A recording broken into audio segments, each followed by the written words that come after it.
এক যুবতী মেয়ে একজন আলেম সাহেবকে বললেন, হুজুর, সৌন্দর্য যদি লুকিয়ে রাখতে হবে তাহলে আল্লাহ তাআলা নারীকে কেন এত সৌন্দর্য দান করেছেন? আলেম সাহেব বললেন, মামুনি, এই প্রশ্নের উত্তরটা একটু পরে দিচ্ছি, আগে বলো তো তোমার হাতে ওটা কি, আর এরকম কচ্ছপের মতো হাঁটছো কেন? মেয়ে বলল, হুজুর, এগুলো ডিম, আর জোরে জোরে হাঁটলে ভেঙে যাবে তো, তাই আস্তে আস্তে হাঁটছি। আলেম সাহেব বললেন, ভেঙে গেলে সমস্যা কি? ডিম তো ভেঙেই খেতে হয়। মেয়ে বলল, কি বলেন হুজুর, ভেঙে গেলেই তো সর্বনাশ, ডিমও যাবে, রাস্তাও নষ্ট হবে।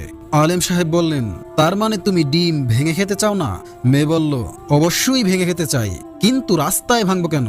আলেম সাহেব বললেন, দেখো মামুনি, সামান্য একটা ডিম ভাঙার জন্য একটা নির্দিষ্ট স্থান এবং নির্দিষ্ট পাত্র আছে, সেটা আমরা সকলেই জানি।